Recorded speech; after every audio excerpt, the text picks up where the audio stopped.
What's up, guys? All right, I'm here today to talk about UFC 279, which has turned into a giant shitstorm over the last day or two. And honestly, I think it's better this way. These new matchups that were just made over the last 20 hours or so, are so much better. They're so much more fitting. They make so much more sense than the initial matchups did. So, first off, as my title suggests, I want to point out I don't know this for a fact, but I don't remember any card ever having more than two catchweights on it. Chris Barnett at heavyweight. That opens up the regular preliminary card after the four fight early prelims. Um, they're both heavyweights. They're both big heavyweights. Chris Barnett becomes just the second man ever to miss weight at heavyweight and does so by 1.5 pounds, weighing in at 267 and a half. Okay, we'll start out with that. Then we got Joelton Almeida, who's an absolute assassin, dude. He's so dangerous. Taking on Turkaje. Anton Turkaje, I think. That's a 220-pound catchweight. Again, I don't remember ever seeing a 220-pound catchweight. I remember back when Forrest Griffin was still fighting, and he was saying that he wishes there was a 200. But really, I mean, I think if they created that division, I think the 220-pound guys more often than not would beat the heavyweights because they're a little smaller and they're just as skilled. Look at the heavyweights that have been champs recently, other than Francis Ngannou. Steve Miocic, he would generally weigh in between 230, 250. Randy Couture was small. Cain Velasquez was about 240. Daniel Cormier was about 240, 250. They're usually not in the 260s. But nonetheless, that's going to be an interesting fight. A catchweight for 220. I don't know why they did that. They might as well just do a heavyweight fight or a light heavyweight fight. But it is what it is. The next fight, the third catchweight on the preliminary card, Hakeem Dawodu versus Julian Erosa. It was initially slated for a featherweight fight, now a catchweight, as Hakeem Dawodu weighs in at 149 and a half pounds. So he missed weight pretty badly too. I'm sure you guys heard Hamza missed weight, so Hakeem Dawodu also misses weight pretty badly. Let's see. Then we got 140-pound catchweight between Irene Aldana and Macy Chiasson. That was initially slated to be a bantamweight fight. Neither of them missed weight.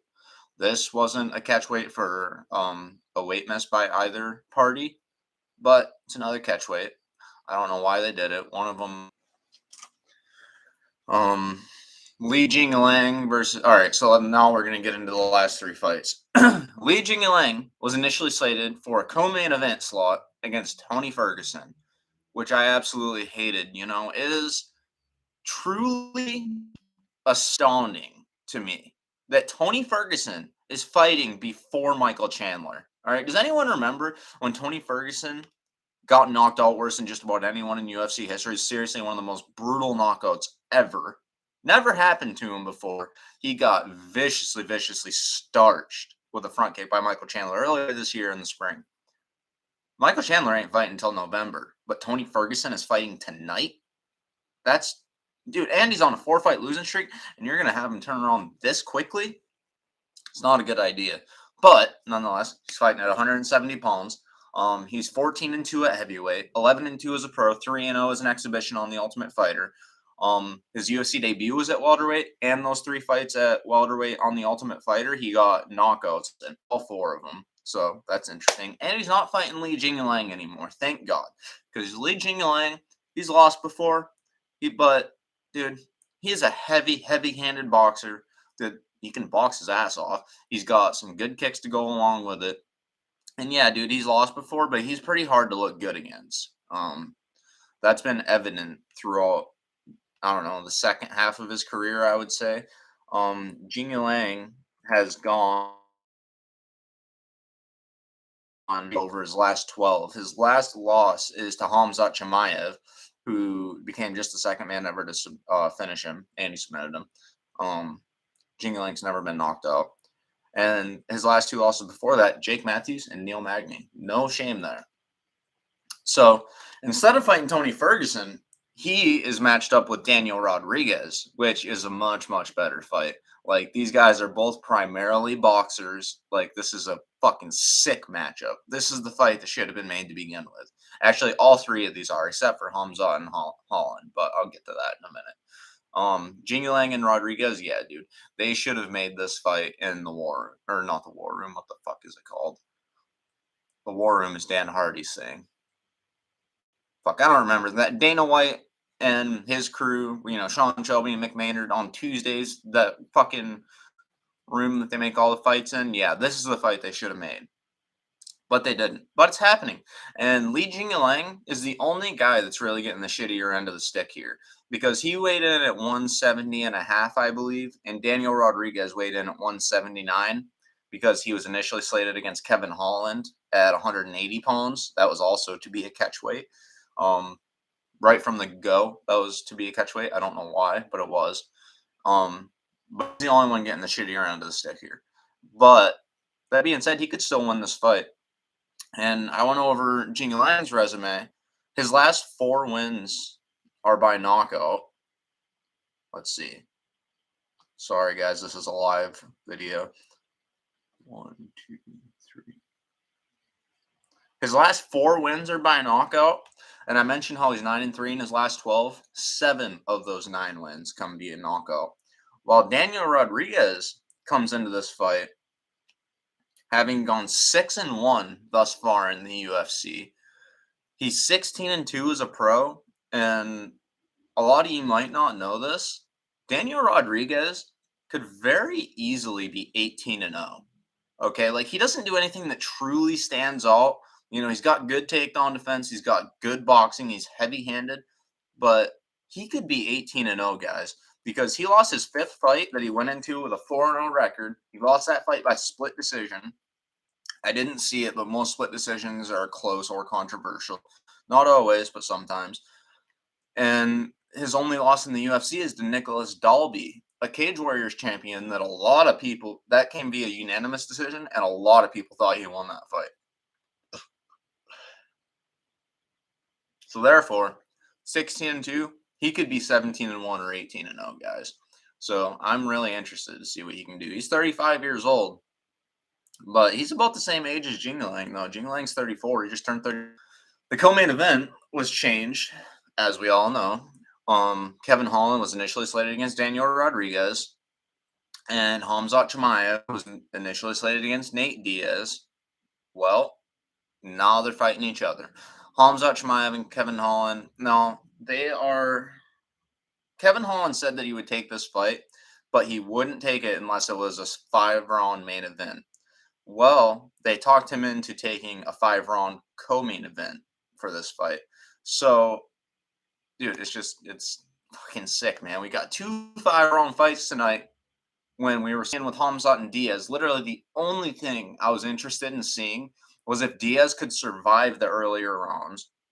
Because let's be honest, he's been out-wrestled a number of times at 155 pounds, let alone 170. Again, look at his fights, just like Luke Thomas said on Morning Combat. Look at Nate's fights with Dong Young Kim, and look at his fight with Rory McDonald. Khamzat is bigger than both of them, and he's a better wrestler, and he's probably a better MMA grappler than both of them.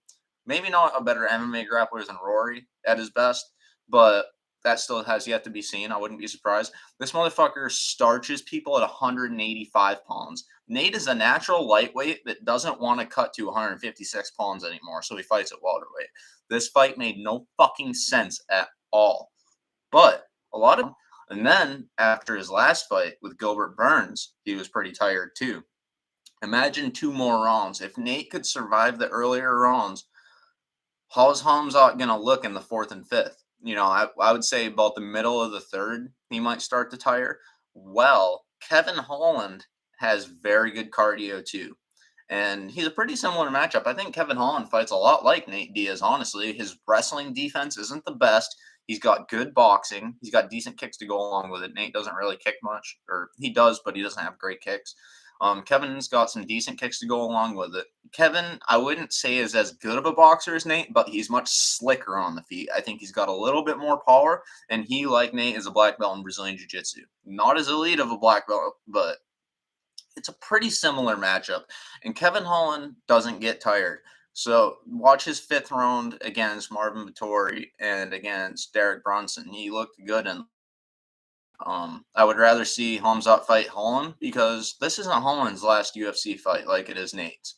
I thought that it was so fucked up that they're giving Nate the send off they were, but really, this it couldn't have worked out better. The MMA gods, assuming all these fights stay together for the next 10 hours or so, the MMA gods really did us a service because man, that was about to be as unethical of a send off as we could find. Like, this is sick. I said yesterday when all these things happened, when Hamzat weighed in at 178 and a half pounds. Oh yeah, Kevin Holland, like I said, was scheduled for 180-pound catchweight, so they weigh about the same. So this fight is able to go forward. They were able to go forward the last one between Jingyang and Rodriguez, but with Hamzat missing weight when he was supposed to weigh in at 171 or less, it created a huge shitstorm. And honestly, I was happy. I was like, you know what? You fuckers deserve this just for putting Nate Diaz against him. Like, this dude just beat Gilbert Burns, and you're going to put him in there with Nate Diaz. But it couldn't have worked out better. Now we got Hamzat versus Kevin Holland in the co-main event, 5 rounds. Man, it's going to be interesting. Kevin Holland is 2-0 at welterweight so far. He also is in a welterweight fight. Yeah, man, this is going to be good. And then we got the main event between Nate Diaz and Tony Ferguson. One of the names Nate asked for. Nate asked for a bunch of guys. He asked for Ferguson. He asked for Poirier. That would have been sick because we were supposed to see that at like UFC 130 or something. Like fucking 3 or 4 years ago. It never happened. He asked for Chandler, which both Poirier and Chandler. So, the day before the fight, that fight gets pulled, and then Nate Diaz versus Tony Ferguson, the Ultimate Fighter 5 winner versus a former interim champion that never lost his belt in a fight, never truly got a shot. This is going to be incredible. Now, with Tony Ferguson, what I was going to say about his fight with Li Jingyang, it's just not a good matchup for him. Like I said, Lee is hard. 4-fight losing streak. They just got viciously KO'd earlier this year against a guy who's pretty fucking proficient in knocking guys out. The only chance I saw Tony Ferguson having in that fight was if he could somehow get Jingyang down, which he's not the best offensive wrestler. He was before he got into MMA, but now, normally when Jesus, why do I keep calling him Kevin Holland? Normally, unless it's in a scramble and he can lock up a front choke of some sort. And that's the only way I saw him winning this fight. I was like, maybe he could get a choke. Maybe he can get a Darce choke or an Anaconda on Lee, but I doubt it. He's probably going to get knocked out. Well, now he's fighting Nate Diaz. And he's still got a likely chance of getting knocked out. He should have gave his chin and his brain a lot more time to recover. But, dude, this is a fight we should have seen a long time ago. Okay, they're both long and lanky. They both have elite black belts in Brazilian Jiu-Jitsu. Nate under Cesar Gracie. Fucking Tony Ferguson under Eddie Bravo. Seriously, 2 of the best Jiu-Jitsu guys on the planet. They both have good stand-up. They're both break their opponents with their pressure and cardio. They never get tired. They both have 76-inch reaches. Like, this is going to be a sick fight. I'm so glad that all of this happened because I love all 3 matchups. I love them so much more than I love the initial matchups. We were supposed to get Kevin Holland versus drod. That was going to be a good fight. Now we got Kevin Holland versus Hamzat Chimaev. We were supposed to get Li Jingyang versus Tony Ferguson. Again, probably going to be a good fight, but I didn't want to see it. Now we get Jingyang versus Rodriguez. We were supposed to get Nate Diaz versus Hamzat Chimaev. Wasn't. I hated it when it was signed. I was looking more. What do you guys think of the fights? I mean, do you think they're a lot better this way? Man, I can't wait. We only got a few more hours till UFC 279 kicks off in the T-Mobile Arena. If you like this video, like and subscribe to my channel. I would truly appreciate it. I'm really trying to grow it. Not the most consistent with videos, but trying to get it that way. And yeah, hope you all enjoy UFC 279. Have a good one.